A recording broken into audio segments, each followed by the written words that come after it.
some form of assistance through the grant, as small as it is. We're glad for that. We're also glad for the migrant children who were admitted, roughly I think 23 of them.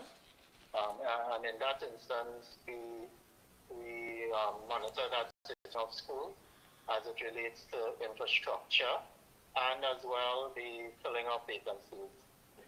Ministry of Education has taken a short-term approach because you would have heard of the fiasco with the interviews for T1s for government primary schools. Yeah. But there was a leak. The Ministry of Education has admitted that, and the Teaching Service Commission has taken back that authority given to the ministry to conduct those interviews. And the interviews would have begun this month and will go through into September.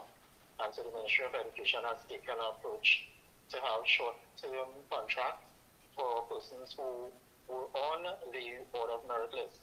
So those persons who were interviewed by the Teaching Service Commission, and those persons would have been for denominational school for the most part, and which the denominational boards have not approved for their schools. So they have the criteria, and they will be given short-term contracts, at least for the first term, until Service Commission can finish their process and produce their Order of Merit list. But let me ask you, why does it come down to the wire when it comes to the opening of the school term, that these issues which needs to be addressed earlier on, and that way there could be a smooth opening as far as the school term goes? Why does it always come down to the wire? I mean, what about school repairs? I know that you did send out some correspondence stating that many of the schools, apparently repairs were not done over this July-August break. Yes, and we often wonder, we at Tutor often wonder why this happens, because there's a set period, July-August vacation. So the Ministry of Education is well aware that there are 2 months in which they can do major repairs, emergency repairs done during the term, but major repairs. And there are a number of schools that require major repairs. The ministry did admit that over 50% of all primary schools in Trinidad and Tobago have outlived their life of over 50 years. I think 56% they had said, or 39% of secondary schools. So the Honorable Minister did admit a few months ago that we have aging schools, and they are well aware of schools that are requiring emergency and extensive work, because principals have been utilizing the protocols. So there's the Schools Infrastructural Management System, which we call SIMS, which all principals would indicate through the SIMS, sending a request for repairs, and a ticket is generated, and that is in the Ministry of Education. The ministry has the records of all of that and would know what schools require what infrastructural work. The ministry has always been crying about funding and the release of funding, and we fully understand the situation. But we have said to the ministry and said to the public that education and the proper functioning education system is so important to the national development of Trinidad and Tobago that the government of the Republic of Trinidad and Tobago can draw down on the Heritage and Stabilization Fund in order to bring schools up to a certain standard, minimum standard, so that there can be effective teaching and learning. Yeah, and again, always bringing it down to the wire with this issue. This Yes. has always been an issue as well when it comes to the registration of the new students. If you can clear this up once and for all, that fee or whatever monies that are asked, is that a school policy or is that a ministry policy? For registration? Yeah, many people talk about that. They go to registration, the day of orientation, and they're asked to pay some sort of fee. But tell us, is that the school's policy or is that the ministry's policy? the Ministry of Education has made it quite clear that no public schools, whether government or government assisted, is supposed to charge any registration fees to any parent or student, whether it be at the primary or secondary level. And we quite agree with that because education is supposed to be quote unquote free and no one should have to pay to register. However, there are some incidental, I wouldn't say fees, expenditure that the school incurs when there's registration. So, for example, in photocopying school rules and so forth and so on, persons are asked to purchase the report books, as well as some schools produce copybooks which are unique to this particular school, and persons are asked to pay for that. And then the PTA has a fee which goes towards the work of the PTA, because you can well imagine PTAs are not funded. However, what we are saying is that if the Ministry of Education wants to enforce those policies, we don't have any problems with that. But the Ministry of Education should also fully fund these public schools such that they are not in need or wanting for funding. And we believe if the Ministry of Education funds schools adequately, there will not be any need to ask for these, and it's not registration fees, it's fees that are incurred due to the registration, and all those stationery and so forth. So if the ministry is enforcing that, then they need to ensure that they fund the schools so that the schools can cover these incidents or costs. And I agree with you. I agree with you on that in the sense that because it simply doesn't add up. I mean, here it is that you're not getting the funding. The principals of these schools want to ensure that the working staff is comfortable in the environment. There are no repairs basically being done. Simple things like getting a fan, getting a paint job done, and what have you. They are hoping that they can raise money and do this, but because they're not getting the funding, and I think people need to understand there are two things in your life that is going to cost money, and that is healthcare and education. And for some reason in this country, we seem not to want to put that dollar value to it, but we have to. I mean, we're talking about making an investment in the human index, which is our students, that at the end of the day, they can go out there and be globally competitive. Why is this not connecting with the ministry and those in authority? Your guess is as good as mine. We have, to me, competent persons within the Ministry of Education who are quite capable of running the ministry efficiently and effectively. Sometimes we have the policies of the government, and as we are aware, governments are made up of political beings, and sometimes political expediency as well as the political parties' agenda takes over, whereby it sometimes does not align with what is best for, and especially in education. Sometimes we don't see that alignment. And, one of the things is that we have spending taking place on education. We supposedly have the largest cut of the budget, yet still we are faced with these challenges within the Ministry of Education for funding. And without actually, knowing what is taking place in the background, the average person would question what is taking place, because schools are not getting the adequate funding. There are always schools with infrastructural issues. There are lack of funding in other areas as well too.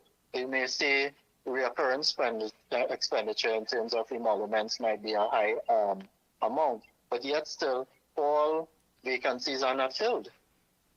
So, Mikey, you would know that when they present their budget to the Ministry of Finance, they will, for emoluments, they will give an amount as if all vacancies are filled. So suppose, I'm just using our arbitrary number, suppose it's 100 million for all vacancies to be filled. They will present that by 12, and that's the budget for emoluments. However, we well know that 100 million is not spent every month on emoluments because there are vacancies.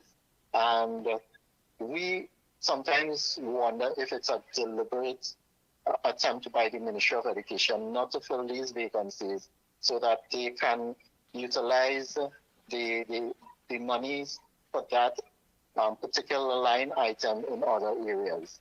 That's the suspicion we have. We have no proof on that though. And let me ask you, and I want you to clear this up because I know people would take away the wrong perception about things.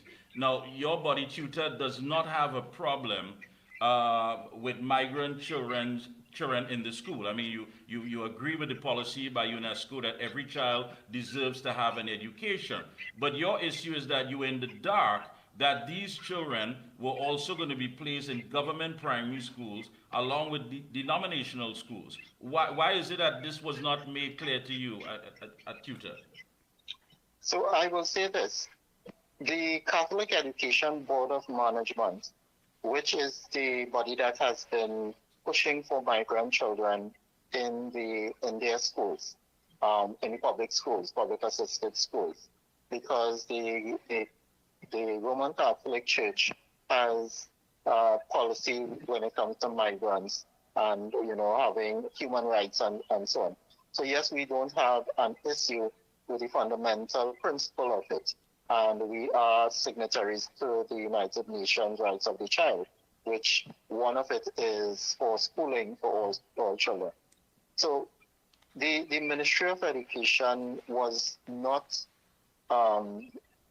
really clear with us as to where these children will be placed. We were under the impression it was supposed to be the Roman Catholic schools in the first instance.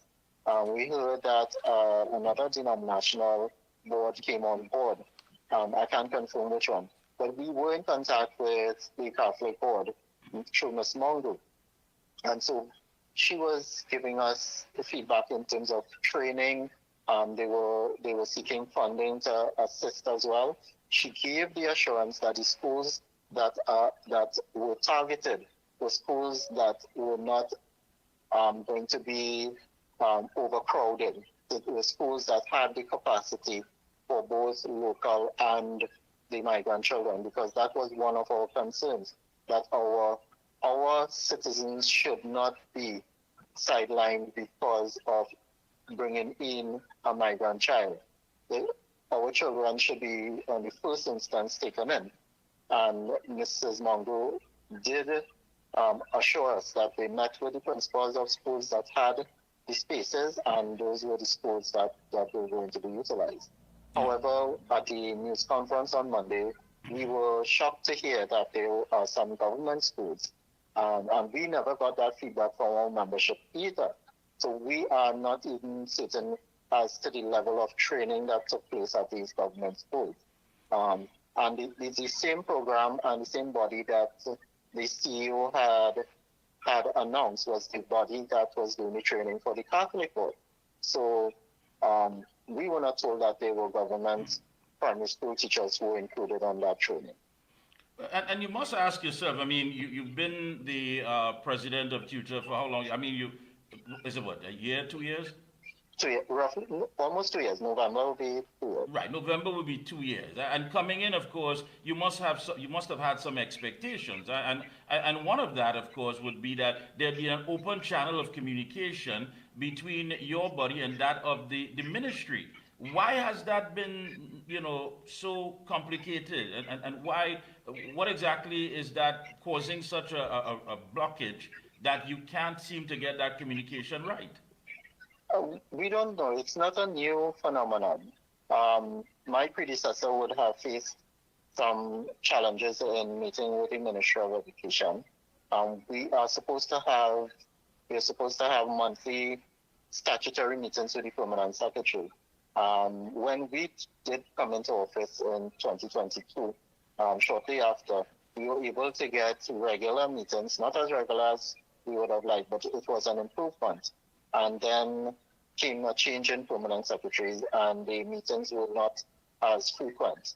We did have to call, present ourselves to the ministry unannounced a couple of occasions in order to, to meet the PS. And I must say she did meet with us, and we did have our initial meeting.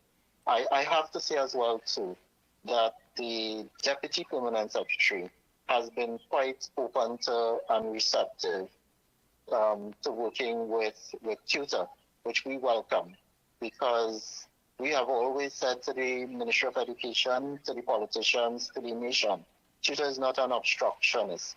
Tutor is there to enhance the teaching learning process as well as the education system. Our constitution speaks about working towards the cause of education, and that's what we are there to do, to improve the education system. But we will not sit idly by and allow our members' rights to be treated. And sometimes the ministry doesn't understand that we have to defend them, jealously guard their rights. And sometimes they feel we are, making trouble or rather rousing. Yeah. But we have proven to the ministry that apart from bringing up these issues, we have also given solutions that are viable as well too. Yeah. And at the end of the day, I hope people understand that, what's at stake here is the students. The young people who are at stake at all this. And recently, you and your members were outside the Sinclair office of the CPO. Tell us about that. Yes. That was quite recently when I believe it was about the health course situation.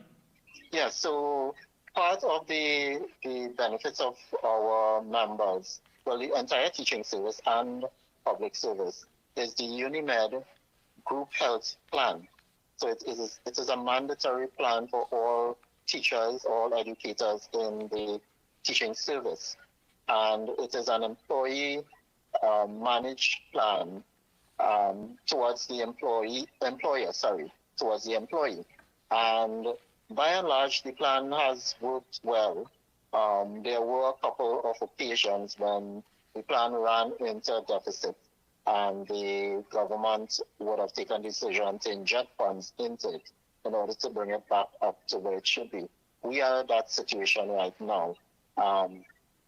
The plan is in a deficit over roughly over 35 million in deficit. And what happens? Because it's a contributory plan, it's not a insurance-led plan. Whatever is collected is used to pay out claims. And so when what is collected from both the employer and employee is put towards the claims. It's not matching the amount of claims that are being done by the members or the insured persons. And so that has brought about the deficit. And what that has done is made the processing and payment time even longer. What should be roughly 4 weeks has now gone to 13 months. So we are in August. So persons who would have filed 13 months prior to that, which is in 2023, are now getting their monies from the plan. And that has worked negatively for a number of our members, because some of them have to depend on their what they get back from the plan in order to continue their treatment. Yeah. And what people are and we are saying as well is that the ministry and the government have no objection, or they will take out those dues without any sort of break in that, but yet still people are not getting what they are paying for, and not getting it in a timely manner. Yeah, and it makes you wonder where's the incentive, where's the motivation to go into the teaching field when in fact there's so many problems. I mean, when you look at the space, the environment, the repairs, the infrastructure, the problems with that, then you have to deal with perhaps the students where you're still asking for some connection with the parents to understand their role and responsibility. Then you have to look at the fact that when it comes to payment and benefits, that is somewhat like pulling teeth. I mean, so how do you keep this entire thing together? I mean, because we keep hearing about this, is such a recurring factor. And at the end of the day, as I said, the students are the ones who really and truly have to, unfortunately suffer all of this. How do you keep it together? Through, well, we say through the grace of God, that's one. But through the hard work of our members, we have been hearing constantly their cry, and we try not to be emotional about it, but it's difficult. It's difficult to not be emotional because these are these are people who are giving literally blood, sweat, and tears for the nation. They are some of the most patriotic people in the nation because they are molding the minds of our future leaders.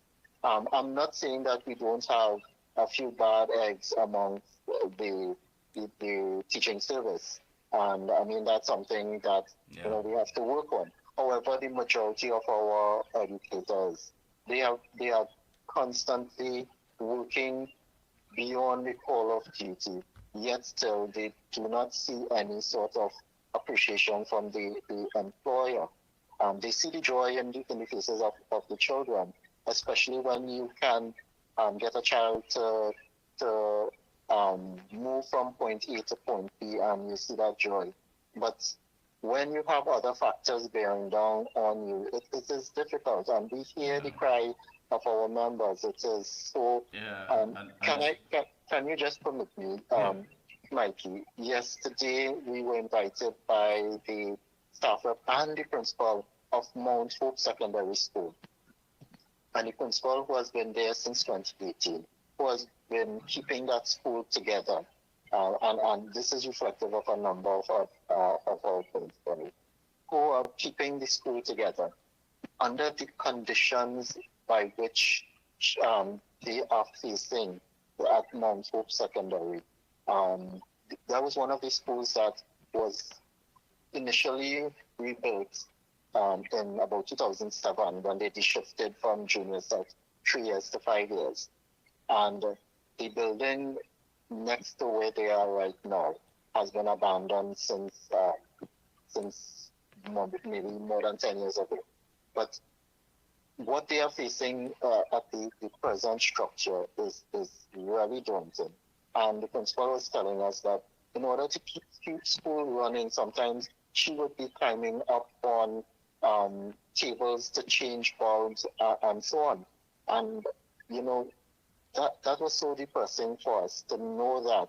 And every year they are supposed to be on the list of repairs for critical repairs because they have electrical. That school is nearly 50 years old, built in 1970s, early 1970s.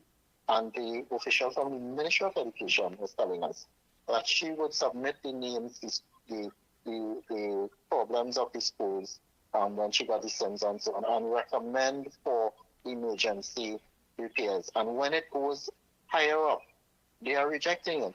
So persons who have no idea of what the school is facing, persons who up in there and we say air condition officers making decisions of deferring repairs because they feel that they don't have the money for it, or that there are other schools that are more in dire need of it. And yet still, you know what is happening with Mount Hope Secondary? Mm. Their students are excelling. They're doing such, great passes. I haven't seen their CSEC results as yet, but they are anticipating that the passes are going to be, Well, that's good. improving. And it is servicing a community in Mount Hope there that is in need of it. The students and the parents, they look forward to education to have their children have a brighter future. But when you have all these odds against you, at some point in time you're going to break down, and that is slowly happening to the staff and the principal there. Yeah. And this is what we are facing as the representatives. And so sometimes when we come across as harsh, it's because we are impacted by our members. It's hard. It's hard to I can avoid only it. imagine. I can only imagine. But I do wish you and your entire team the best on the school term, 2025 school term. We'll have you back on, throughout that Sure. term and see what's happening. But, best of luck to you and your entire team and Thank you keep up very the good much. work. Thank you so Thank much. you. And you keep up your good work too, Mikey. Thank you Thank you so very much, my much. friend. Thank you. Hey, take a short break. We'll be right back. Looking for top quality and affordable hardware supplies? Then look no further than Midland Hardware, number 97 Eastern Main Road, Aruka. We stock a wide range of tools, water tanks, blocks, lumber, steel, and everything you need for your home and business project. Check out our new display of steel windows and assorted designs of metal curtain rods. Midland also stockpiles sand, gravel, topsoil, and more. We have a variety of kitchen faucets, face basins, and toilet sets, bathroom mat sets, all garden tools, hand tools, generators, power washers, and water pumps. Customers can make payments via links, credit card, online payment, and cash on delivery. WhatsApp 327-7761 for free quotations, or give us a call at 646-2144. Open every day, Sunday to Sunday from 8 a.m. From foundation to finish, it's all at Midland.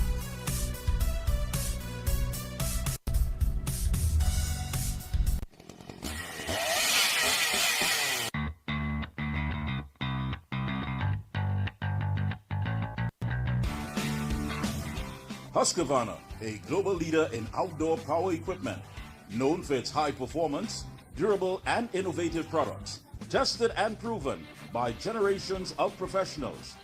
Full after sales and service support whenever you need it. Contact Provar Distributors Limited, 223-9438 to find a dealer near you. And we're back. Thank you. And joining us, we have head of the Stolen Vehicle Squad, Police Inspector Mr. Lloyd Lazarus. Pleasant good evening to you, Inspector Lazarus.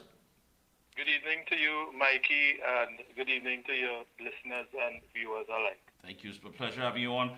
For the folks, the viewers, Inspector Lazarus is in charge of the Stolen Vehicle Squad.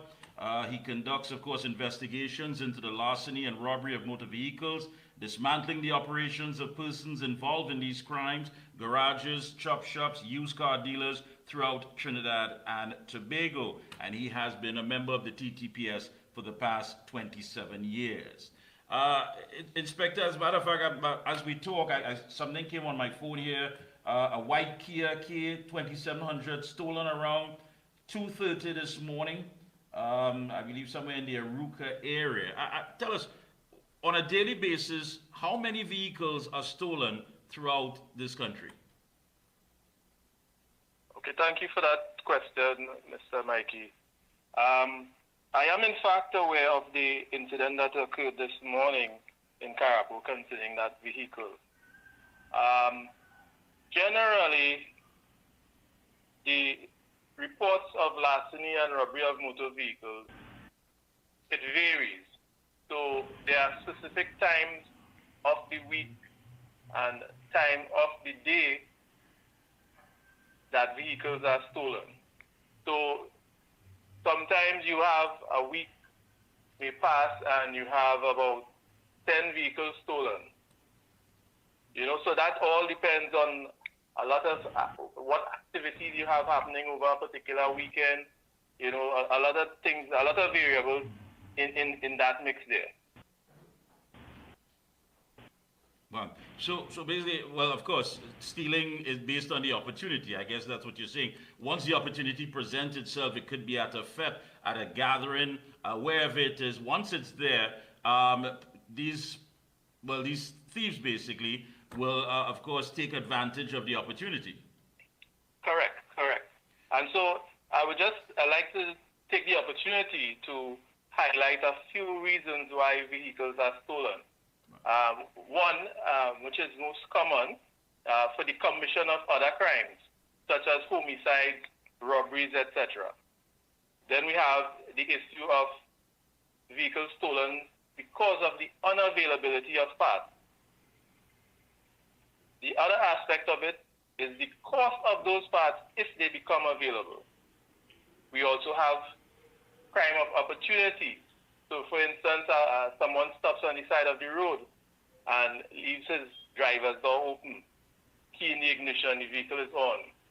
Someone passing may not intentionally have come for that vehicle, but the opportunity presented itself. Then we have the issue of people stealing vehicles for the purpose of reselling it, because it is in fact a lucrative business for the criminal elements. And when you say lucrative, give us an idea, an estimated amount per year that you believe that is involved in this car stealing industry. That would be, we're talking in the millions, high up in the millions. And one of the perceptions that one would have is that this is a small country. I mean, most of these vehicles, if they're not chopped up, if they're not found, do they make their way onto an international market? Well, Mikey, we have no data that drives that position that you're adopting. In fact, with respect to vehicles or engines being shipped out of the country, there's a process by which the stolen vehicles squad must verify that vehicle or engine before it leaves this country for any other destination. So there's a verification process that must take place, and the customs also has a part to play in that role. And if we had to look at it geographically, what are the parts of Trinidad that you can say based on data that most of these vehicles are stolen? All right, so based on our data from the Crime and Problem Analysis branch, we have the North Central Division. That division recorded it's a combination of larceny and robbery and motor vehicles, right? So I'll just give you it as one figure. So it's 235 vehicles stolen in the North Central Division for the year thus far. In the second position, we have Central Division with 212 vehicles being stolen there. And at number 3, we have the Southern Division with 170 vehicles. So those are the areas generally within Trinidad and Tobago where the greatest challenges lie. Yeah. I mean, it is, of course, the second investment one would make. I mean, first be it a home, then having some transportation where one wants to be independent, to have their own vehicle. So, I mean, it's going to cost people a lot of money, especially when in fact that you're putting out this money, you're dealing with the bank, you're trying to get your vehicle, and then someone comes and just simply takes it away. Now, for example, in the United States, when it comes to children, there's something called the Amber Alert, and that goes across billboards. Now, the thing about it, these are vehicles. And one of the things that every vehicle needs, especially in this country, is petroleum, is diesel. They need to pull into a gas station. How come these industries are not part of putting a big dent into this, that once they're spotted, that something could be done in order to get these thieves? Right. But one thing, Mikey, that we need to recognize too, that when the vehicles are stolen, they are often changed to replicate another vehicle. And to be clear, and as simple as I can, the number plate in the first instance will be changed to match the type of vehicle that you're seeing on the road. So the K27 that you spoke of that was stolen in Carapo earlier this morning, if that vehicle was to be in another location in Trinidad, it would have changed the number plate from the one that it was stolen with. Right. And you did send me, of course, the top 5 most targeted vehicles. 1, the Nissan Tida. 2, the Nissan 80 wagon, 3, the Toyota Aqua, 4, the Nissan D14, and 5, the Nissan Wing Road. There seems to be easy access when it comes to the Nissan model. Correct. So that brand of vehicle oftentimes has low security features, so they are easily stolen. And that makes the vehicle an easy target for the thieves. Additionally, the amount of vehicles of that type that are on the road, once they are stolen, it is easy for them to blend in. And so you would see they would steal the basic colors, the white, the silver. You know, they would not really go after one with a loud color. So let's say you have a yellow Toyota Aqua. The thief will want to stay away from that type of a vehicle. Understood. Well, I mean, you've just shared some information there with us. And looking at this, in your role, of course, in doing investigations, is many of these vehicles taken by force, or is that not the modus operandi of these thieves? Right. So I would want to respond to that based on the data. So earlier I would have spoken about the two categories, larceny and robbery. Right. So for the year thus far, we have had more vehicles stolen via larceny as opposed to robbery. And for the purpose of the clarification of larceny, so this is where the person parked the vehicle at their residence, or they went to a venue at a party or something. They parked the vehicle and they went away. They returned, the vehicle is gone. The robbery is quite self-explanatory. Someone comes to you armed or unarmed and possibly takes the vehicle away from you. So yes, the increase is in relation to larceny more so. Yeah.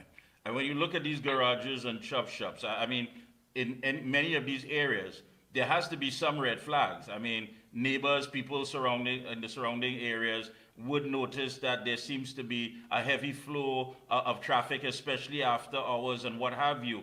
Does that give some leadway into the investigations? Well, certainly that would assist, but there are a number of variables. So, for instance, when the vehicles are stolen, and I spoke earlier about, taking on the image of another vehicle, right? There's a small window for which the vehicle can be recovered in its current state. Outside of that, and we're talking roughly 24 to 48 hours. Outside of that, what happens is that the vehicle's chassis and engine number is often tampered to replicate a vehicle that was previously involved in a serious accident, which was written off by the insurance company, or if it wasn't a vehicle with full comprehensive insurance, we're just talking about the damage to that vehicle was to the extent that the vehicle should not be repaired. So the stolen vehicle now presents itself as a vehicle that was previously involved in an accident. That vehicle is now sold on various platforms, inclusive of Facebook Marketplace, to unsuspecting customers. Yeah. And I need to ask you this, as far as percentage-wise, what would you say as far as a percentage of vehicles that are actually recovered and returned to their owners? Okay, so for the year to date, we have recovered 44.2% of the vehicles that were stolen. Wow. And what would you say based on your experience? Is that making a dent, or is that something that you really would like to see improve? Well, definitely that is not something we would want to be comfortable with, and there's always room for improvement. Hence the reason we take advantage of these opportunities to really engage members of the public to have them buy into the whole idea of vehicle security, right? Nothing is foolproof, but once you invest in some level of security with your vehicle, it adds a layer of difficulty for the would-be perpetrator and also an additional avenue for recovery of the vehicle and arrest and prosecution as the case may be. And based on your experience, what would you say would be the best type of security system one should have? Well, we have a number of devices you can use. We look at the ultrasonic interior monitor system that detects movement within your vehicle after the car is locked. We have the GSM car alarm system that could be used. I also advocate strongly for some of the older type of technology, like the gear lock shifter. You have the brake pedal lock. You also have the one that, a lot of people frown upon, the steering wheel lock.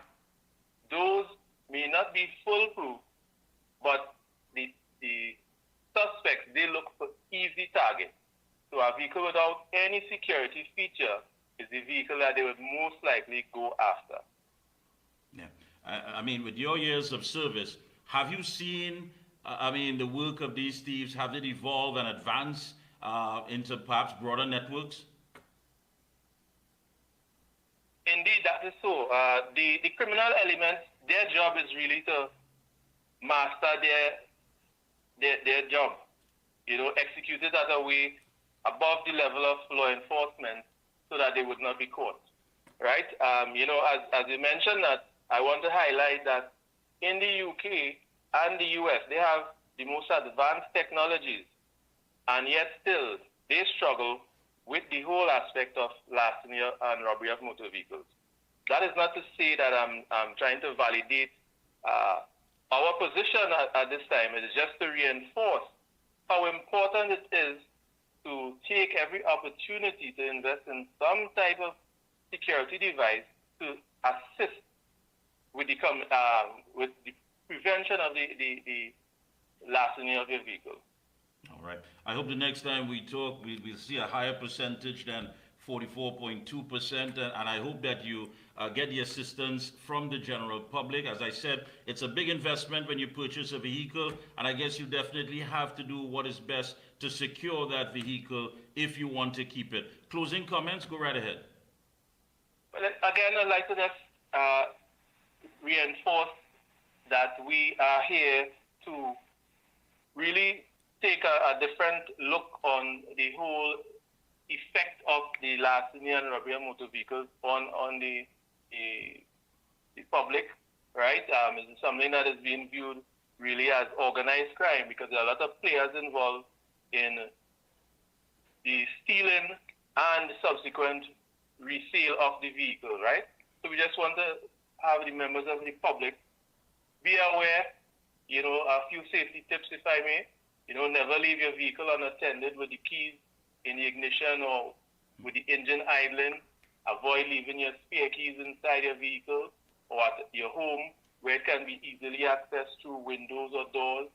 Always ensure your vehicle is locked, which would include windows, sunroofs. Always try to park in busy, well-lit areas. And most importantly, Mikey, is that we encourage persons to etch some form of identification mark throughout the solid part of your vehicle on the interior. So in the event that your vehicle is stolen and recovered with a tampered chassis or engine, we could use that marking which you place for future identification. All right. Thank you so much, Inspector. Again, keep up the good work and best of luck to you and your entire team. Thank you so much for sharing this information. Thank you, sir. Thank you so much. Hey, folks, and don't forget Turmeric XL is a once daily turmeric supplement that allows you to get the benefits of a large dose in a very small, easy to swallow capsule. Turmeric XL contains a proprietary ingredient, ultra-curcumin, which has been shown in humans to increase the levels of bioactive curcumin in the blood with 45 times more active curcumin than the competition. And you actually need way more turmeric than you think to see benefits. Turmeric XL is the answer. Pick up a bottle today. We'll be right back. Limiting chronic inflammation is important for so many conditions that occur. I had a lot of pain 4 years ago. I used to have pain in my knees and my hip. Taking it for arthritis. Omega XL saved my life. Then I started to realize, but hey, I could use my hands, I don't have any pain. All in all, I am pleased to say that the Omega XL has worked. Oh gosh, this place hot and the AC in this car not working. It's like a driving a damn sauna. Check Ryan Air. Ryan Air is ranked among the best in TNT for auto air conditioning service. They specialize in repairing and servicing all makes and models of vehicles and heavy equipment. They also stock a wide range of parts. Give them a call at 640-5828 or visit them at number 41 Cane Farm Road, Tacarigua, or email ryanairac@gmail.com. For prompt and efficient service, look no further than Ryan Air.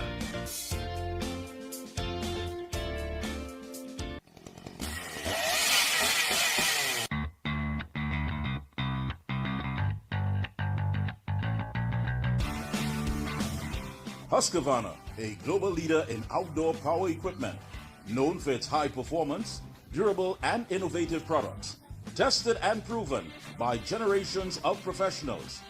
Full after-sales and service support whenever you need it. Contact Provar Distributors Limited, 223-9438 to find a dealer near you. Thank you, Master Control. We are back, and joining us right now we have popular UNC activist, Mr. Silbert Rubley, a.k.a. Bellman. Bellman, pleasant good evening. Just repeat the question you asked me there. A pleasant good evening to you, Bellman. Yes, same to you and Trinidad and Tobago and the rest of the Caribbean. Yeah. Bellman is currently at the UNC's last pre-budget consultation in Superior, so he's taking some time out to talk with us. First of all, condolences are in order to you and your family. Thank you so much. Thank you so much. And for those who wouldn't know, of course, what took place yesterday, I believe the gentleman that was gunned down along with his little daughter. Yes. And those are relatives of yours. Yeah, the child was my niece. And that was your niece. Again, condolences. Please accept our sympathies. Tell me, one of the things that you said is that the situation down there did not take place overnight. Give us an idea how are things currently in the area.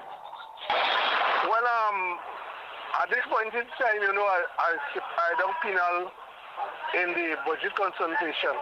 But let us go back a little. Now, the reason that I got for the purpose of what took place is that the area itself becomes a criminal. From the time the PNM came there, the area itself becomes a criminal area. A lot of activities going on. Under the last regime, it was not as it is today. Because of different circumstances, Mike. People hungry, they're naked. People, all the youths are in search of labor because remember it's activists in the area. Yeah. And Israel youths coming to me, find something for me to do, they want something to do. And how much I could do? Just few things I could do. Maybe somebody building a little house, I could ask them to help the situation. But it's very difficult in Tabla and Moruga. It's very difficult at this point in time. I know there have also been some concerns and complaints about infrastructure. May you repeat there? I know there's been some complaints about the infrastructure as well. Yeah, well, what's really going on with the infrastructure and so on is that whatever the PNM produce or whatever they want to do in the area is because they wanted for their people who supported them in that Indian Walk Lengua election. I was there when they had the passing over of the guy who won, the pastor who won the seat there. And Mike, he came with a list. I was there present. He came with a list because the amount of things that they promises, the amount of things that they promises on that list, because with that election down there in the Anwak Moruga, the PNM spent real money down there, real money, and they selected that date for that election because they knew the backbone of the voters in that area would have been the Muslim people. And that day, you know, well, Muslim people don't make joke with their festival and so on. So I was in the booth, and the Muslims didn't came out to support. So I know we'd have get some pressure there. You understand? Even the election morning, most of the ministers came down there. The only poster I didn't see down there was the Prime Minister. But all the ministers are walking up and down to make sure they walk their seat like swords. You understand? They really walk their seat. But what I want the nation to be proud about is that in the general election to come, they wouldn't be able to move a stone in Tablan Moruga. Our MP there will defeat them. And they know that too. They will spend money. Even the morning of the election, my son-in-law came and tell me that what he received from them to go and vote. He came by me yesterday and I told him and say, well, I can't help you at this point in time. Because everything, Mike, that they gave to them, they have nothing now. If you see the condition of the road in the area, Tablan Moruga, if you see the condition of the road in a terrible condition, water situation, well, don't talk about that. That's the next something by itself. So when we put these two and trees together, we know totally at the end of the day, victory going to be us, to be on our side. And is that the feeling down there? Is that? Is that the feeling down there? Because we have people who are saying that Moruga Tablan may be in trouble.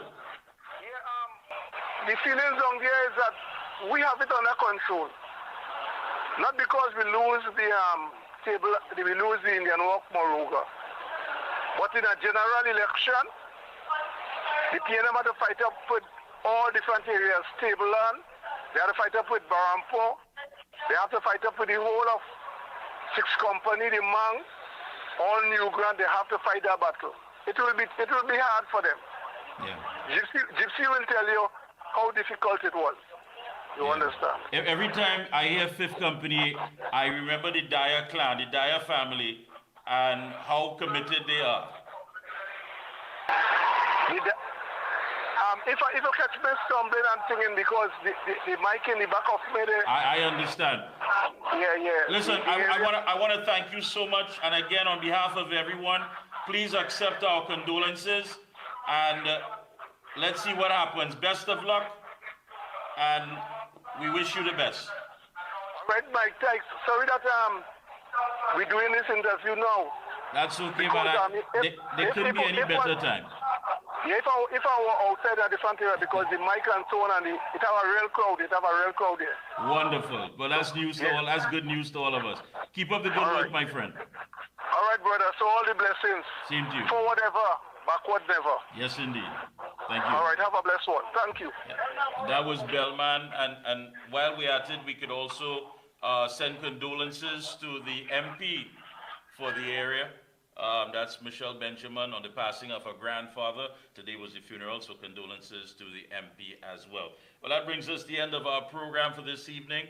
Until next week, Tuesday, of course, we have a lot in store for you. And yeah, folks, we have quite a lot in store for you. So again, we want to bring you all the information that's necessary. I mean, you're hearing about the opening of the school term, and it's the same recurring problems. Again, schools not being repaired and what have you, and the principals have no choice but to ask for some sort of fee when it comes to registration. Vehicles are being stolen, and when you look at the percentage of these vehicles that are being recovered, the police apparently are trying to do their best. But again, we have a role to play in making sure to secure what belongs to us. And if they come at gunpoint, please don't try to be a hero.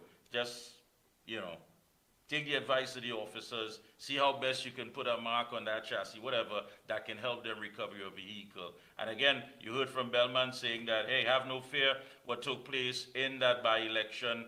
They are now paying the price for it because so many things that was on the list, so many promises, they can't deliver. As a matter of fact, there was protest action just over the weekend or a few days ago. So you understand how things are unfolding, and we're going to bring you everything that is taking place. So folks, as always, remember we're observing, but action is right around the corner. It's been a pleasure. Until next week, God willing, have a good one and be safe.